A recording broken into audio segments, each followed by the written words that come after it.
Que segundo escreveu Mateus, capítulo 6, versículo 33. A bispa leu o texto e parecia que a gente tinha combinado a mensagem que ia pregar, né? Mas não combinamos. Tanto ela como eu temos esse cuidado, esse sigilo, quando preparamos mensagem, porque nós entendemos que o mundo espiritual, muitas vezes, quando você fala, o adversário já começa a trabalhar, né? E eu quero dizer para você de forma muito tranquila que Deus tem uma palavra para o nosso coração, para depois nós sentarmos à volta à mesa para nós ceiarmos no nome de Jesus.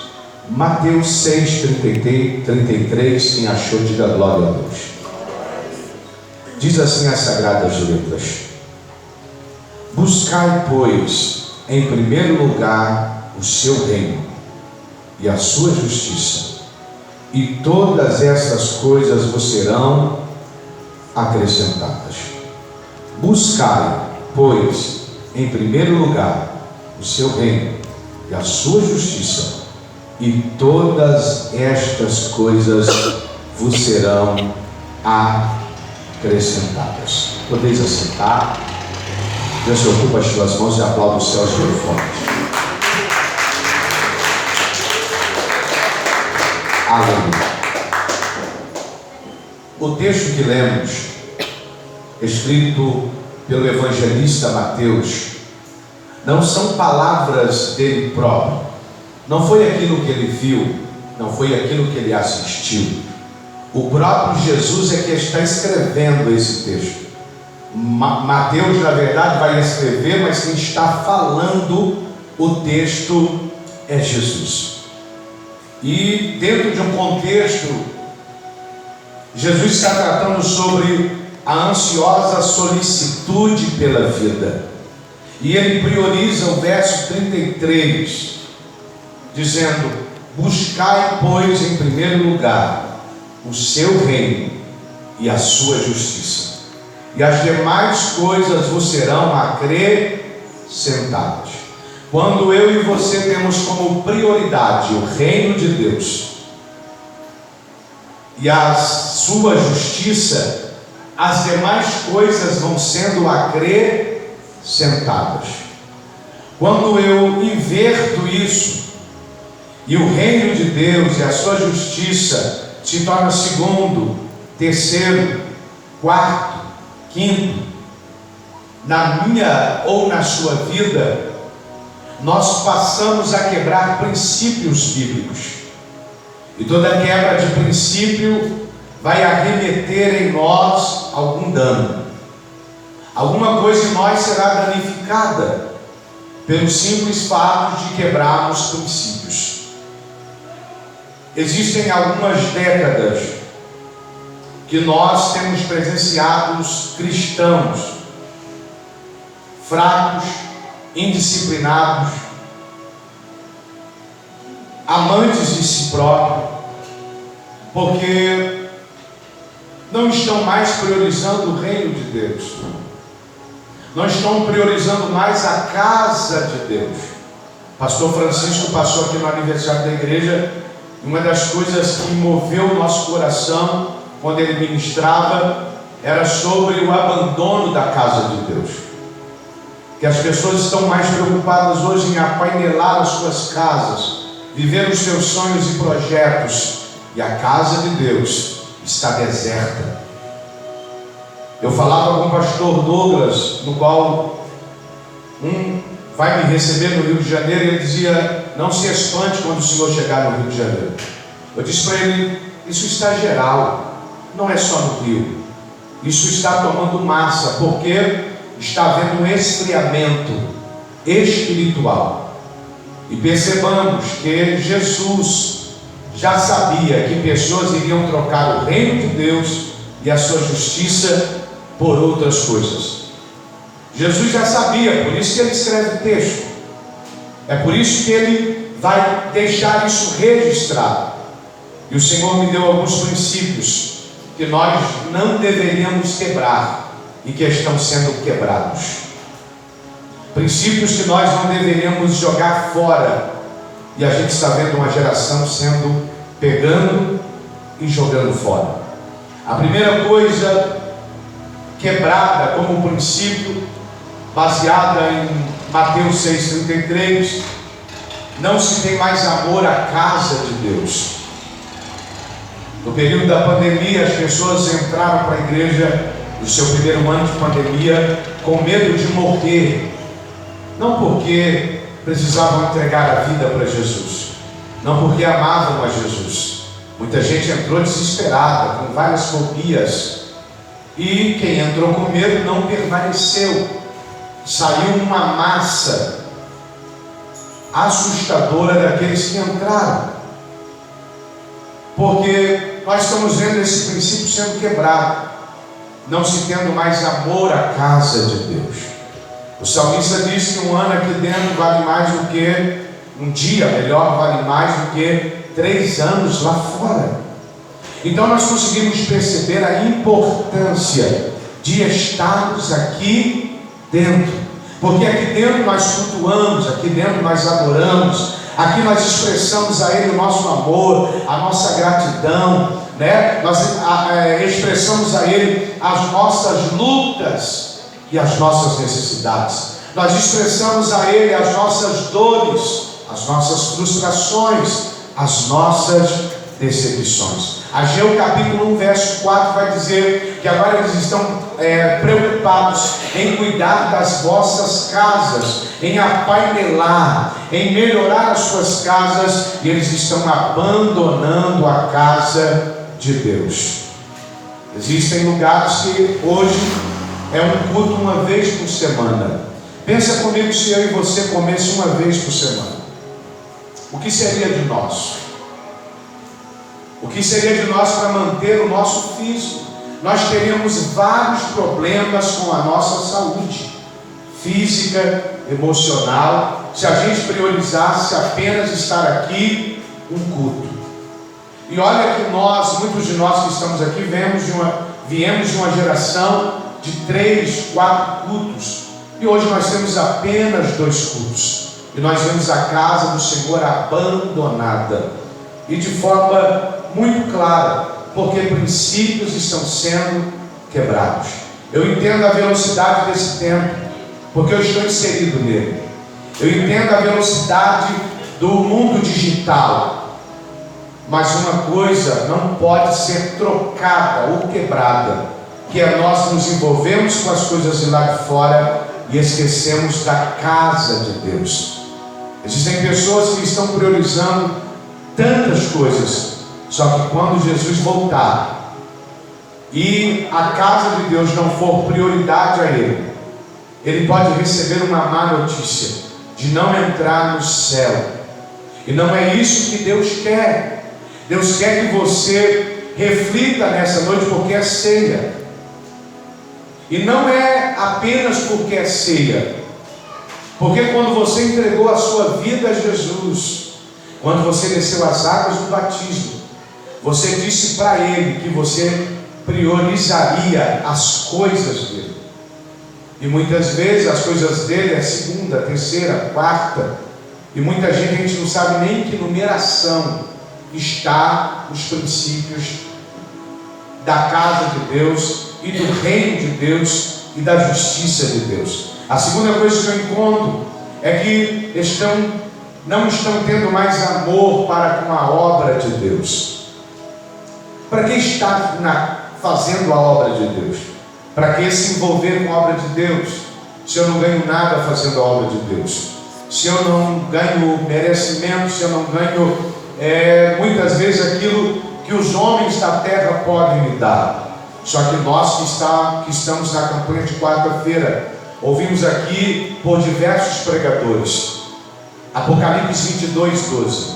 Eis que cedo vem, comigo eu trago o meu galardão, eu trago as minhas recompensas para aqueles que não abriram mão de fazer a minha obra.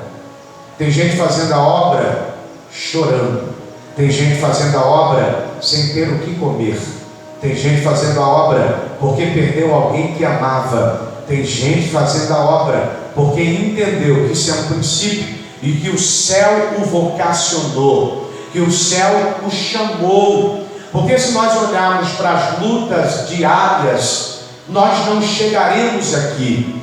Se nós olharmos para coisas que são momentâneas e passageiras, nós não chegaremos aqui. Ontem mesmo eu estava ministrando na igreja do meu querido pastor Ailton e pastora Rosângela, a convite do nosso querido irmão Jerônimo. E quando acabou o culto, o pastor Ailton, nós ali conversando, eu já conheci ele há alguns anos, e a gente conversando, e ele encheu o olho d'água e falou para mim assim: eu perdi um sobrinho de 14 anos de idade, e ele gostava muito do Senhor. Aí eu tomei um susto. E antes dele falecer, ele disse para mim: ó, vamos num culto lá no pastor Denis. O senhor ainda não era apóstolo. Vamos num culto lá no pastor Denis. E aí o senhor conversa com ele para trazer ele aqui para pregar na nossa igreja. E o pastor começou a contar e disse: não deu tempo, porque o céu o chamou com 14 anos de idade. Eu fiquei meio desconjuntado, porque o Senhor já me desconjuntou essa semana, esse pastor, porque eu provavelmente sei quem é, mas não lembro. E o nome dele carrega o nome do Júnior, o último nome é o Júnior. E quando ele me falou aquilo, ele encheu o olho d'água e disse para mim: não deu tempo, o céu chamou ele. Essa semana eu fui entregar uma encomenda. E quando eu estou lá entregando a encomenda da DR lá, eu vejo a mãe do menino gritar assim: Miguel Gabriel. Eu falei: mas sabe que o menino tem 2 nomes? Miguel Gabriel. E eu lá entregando a minha encomenda, disse assim: o nome dele é isso mesmo? Gabriel, Miguel Gabriel, porque eu nunca tinha ouvido. E aquilo me despertou uma curiosidade. E eu perguntei. Ela me disse: então, Miguel é o nome que eu queria pôr nele. O meu marido queria pôr o nome do Gabriel em homenagem ao seu filho. Aí minhas pernas, porque eu disse, quando eles acabaram de falar, eu disse assim: mas você conhecia o Gabriel? Ele disse para mim: nós éramos amigos. Então perceba que o amor à obra de Deus está se acabando. Pessoas hoje não têm o cuidado naquilo que se faz. A cada um de nós que aqui estamos, Deus encarregou algo nas nossas mãos. Na minha mão, na mão da bispa, na mão do pastor Sebastião, na mão da pastora Araci, almas. Na mão daqueles que Deus levantou na linha de frente da igreja, Deus vai requerer aquilo que Ele confiou nas suas mãos com excelência. E o que nós estamos vendo? Uma quebra de princípio. Não se tem mais amor à obra de Deus. Existem igrejas, isso faz muitos anos, já tem igrejas que pagam funcionários para tocar, para cantar, para cuidar do som, para limpar a igreja, porque não tem mais gente voluntária fazendo a obra de Deus. Numa parte, se você for olhar, a gente que administra a igreja, seria muito mais tranquilo ter profissionais cuidando de todas as áreas da igreja. Mas do outro lado, eles receberão a sua remuneração por aquilo que estão fazendo financeiramente e vão tomar, vou usar essa expressão, vão assumir o lugar daqueles que deveriam estar fazendo a obra. Então, o segundo princípio é a quebra, o amor à obra de Deus. Quando você faz a obra, quem vai te recompensar é Deus. Se nós fizermos a obra esperando dos homens alguma coisa, nós vamos nos frustrar, nos decepcionar. Agora, quando você faz a obra para o seu Deus, nada te para, nada interrompe aquilo que foi confiado nas suas mãos. A terceira coisa que eu encontro como quebra de princípio: não tem amor mais ao reino de Deus. O reino de Deus tem sido estendido nos quadrantes da terra, mas hoje a gente não vê mais amor ao reino. O reino fala de alcançar vidas, independente da placa da igreja. Nós não vemos mais esse amor pelo reino de Deus, porque isso é uma quebra de princípio, e ferindo princípios, ferindo aquilo que o céu estabeleceu, nós que estamos aqui na terra vamos arcar com várias consequências.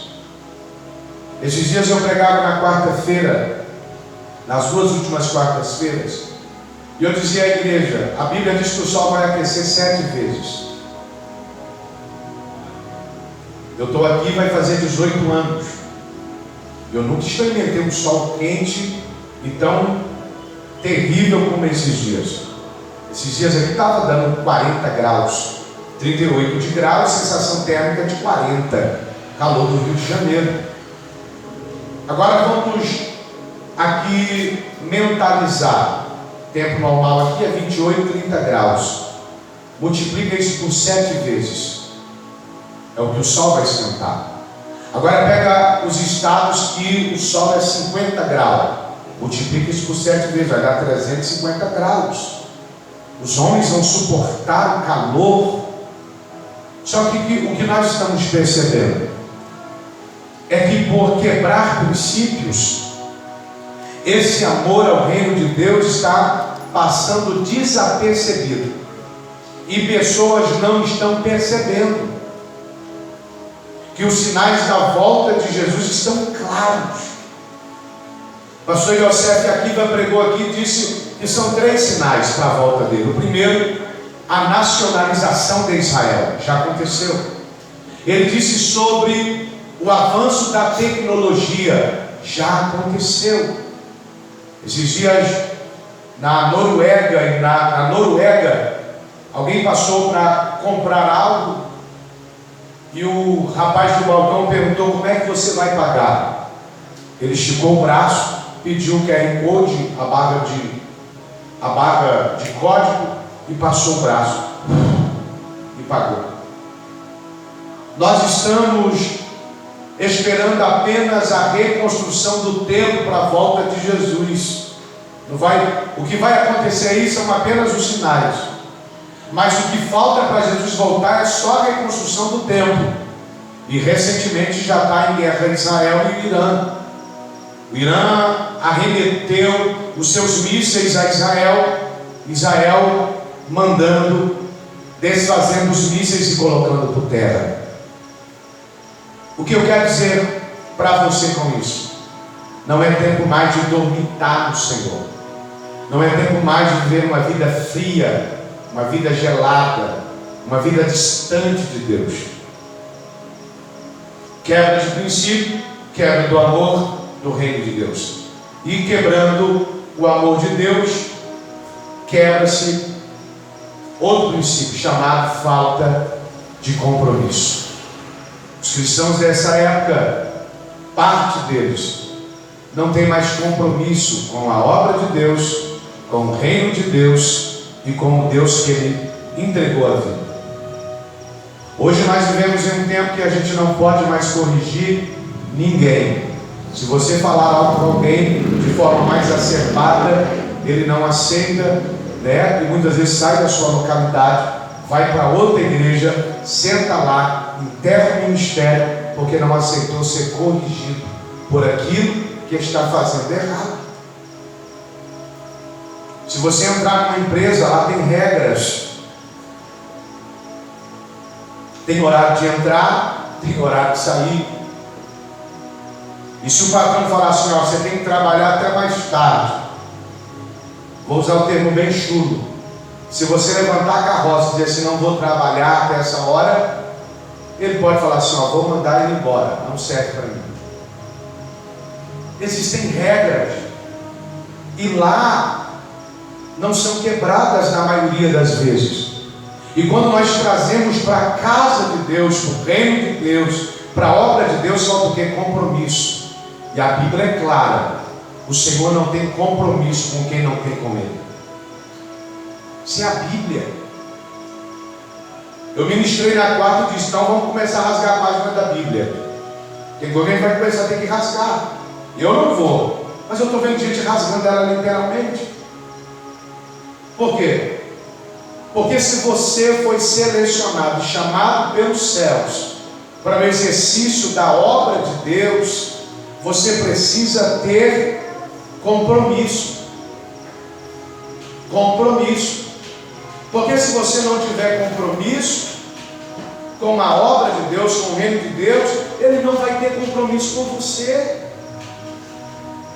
E isso é simples. Eu tenho um compromisso com Ele, Ele tem comigo. Eu não tenho com Ele, Ele não terá comigo. O que será da geração daqui? Eu vou aumentar um pouco mais. O que será da geração daqui a 10 anos? Uma geração que não ora, uma geração que não jejua, uma geração que não cultua, uma geração que não respeita mais liderança. E nós precisamos entender, nós temos que ter compromisso com Deus. Porque quem nos chamou foi Ele que te salvou. Não foi o pastor, não foi o apóstolo, foi o Senhor que te salvou. Então, se foi Ele que te salvou, você precisa entender e não quebrar esse princípio. Compromisso. Esses dias, recentemente, eu fui para a academia para cuidar da saúde da minha esposa e da minha saúde, já falei isso aqui. Mas lá tem uma regra: se você não pagar, você não passa a roleta. Você paga adiantado, acabou os 30 dias, você não pagou, você vai passar lá, você não passa. Uma regra. E se eu quero cuidar da minha esposa e cuidar de mim, eu não posso deixar aquilo nem atrasar, atrasou, eu não posso entrar. E muitas vezes na casa de Deus a gente deixa por último, porque a gente não tem compromisso, porque falta compromisso. E o seu compromisso com Deus é que vai fazer crescer. É o seu compromisso que vai fazer você melhorar em Deus. Quinto princípio que é quebrado: falta de responsabilidade. Tem gente que não tem mais responsabilidade. Não avisam, não falam, não dão satisfação, não dão justificativa, não explicam o porquê, porque não tem mais responsabilidade. A pergunta é simples para mim e para você.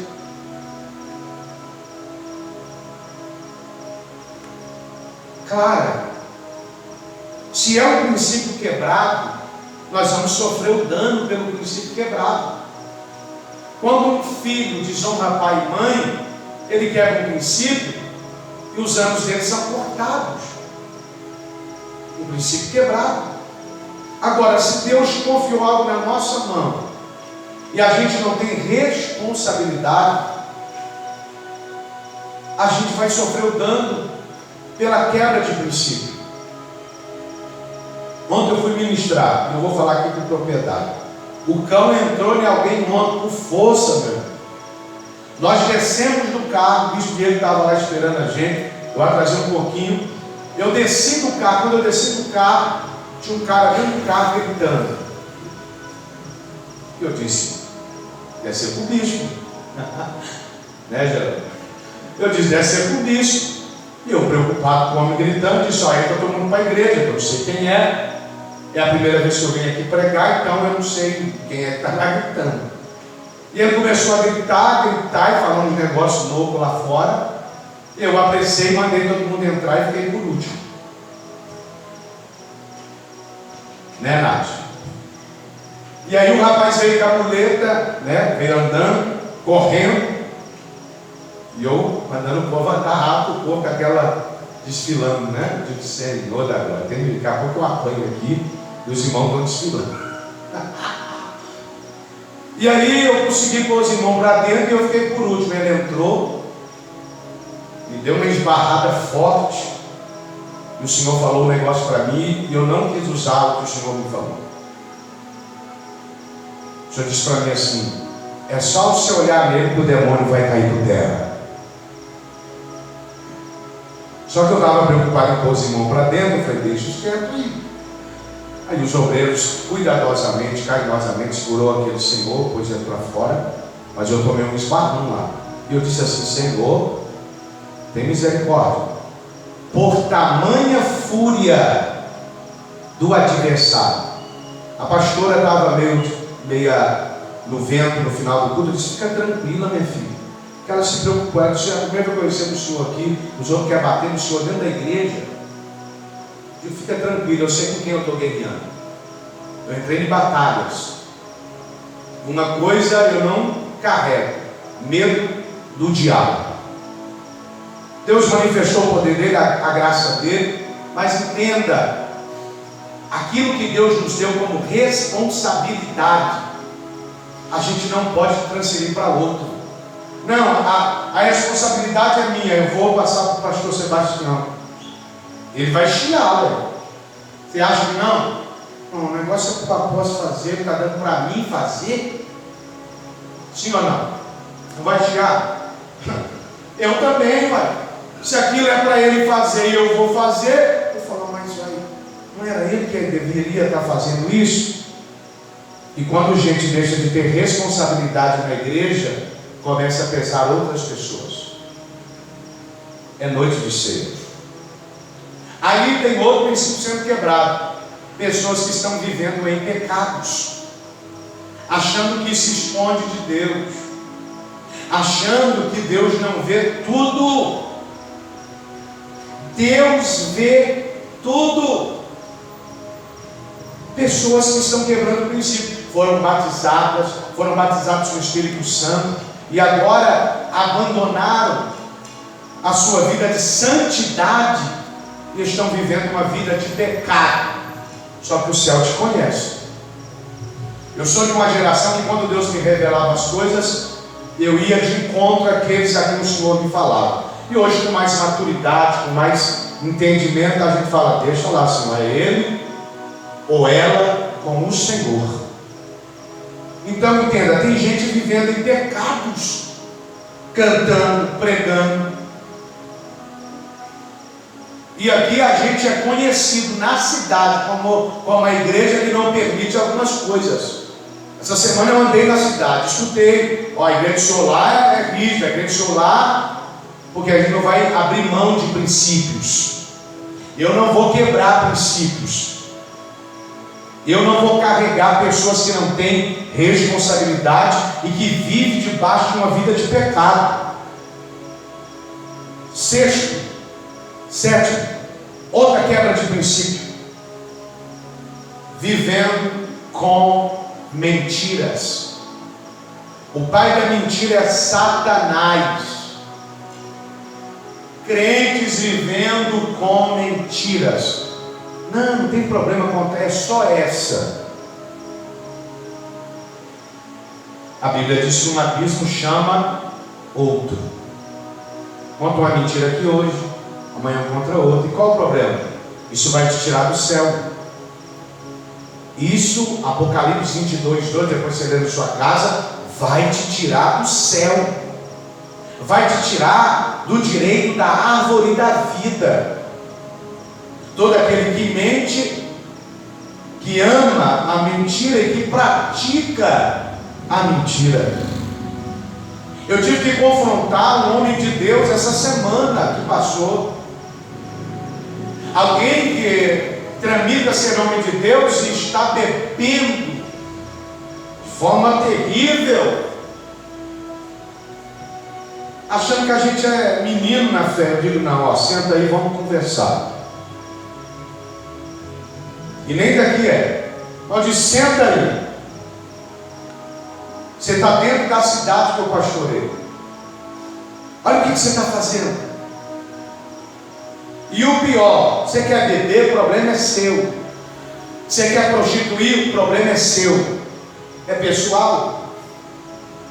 Agora, você vem descaradamente mentir para o homem de Deus. Eu fui orar na madrugada e o Senhor me falou umas coisas sobre o Senhor. E eu preciso falar umas coisas para o Senhor. Pá, pá, pá e pá. Não, eu estou aqui para te ajudar, mas não estou aqui para ser conveniente com o seu pecado. Nós abandonamos a prática do pecado.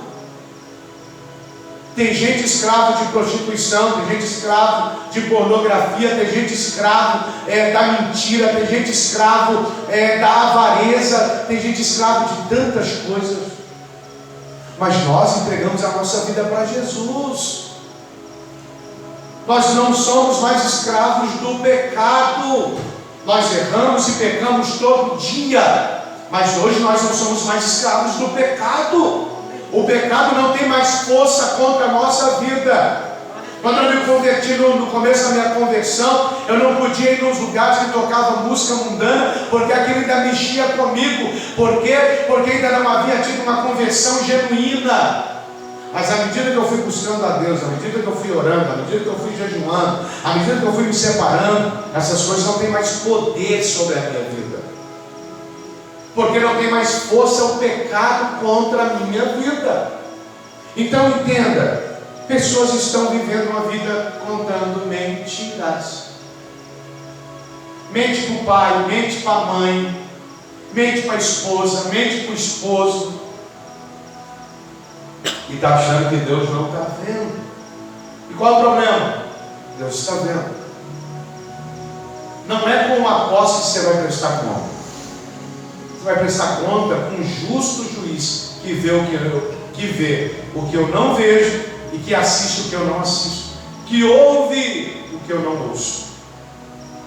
Eu só ouço aquilo que ele me fala, mas aquilo na sua totalidade ele sabe. Outro princípio sendo quebrado: falta de entrega e renúncias. Eu sou de uma época e vou morrer sendo assim, porque a Bíblia me pautou assim. É a Bíblia. Quem não vive sem renúncia não está seguindo o Evangelho de cruz. Quem não vive uma vida de renúncia e de entrega todos os dias, não é no domingo, não é na quarta, não é na segunda, são todos os dias da nossa vida. Uma vida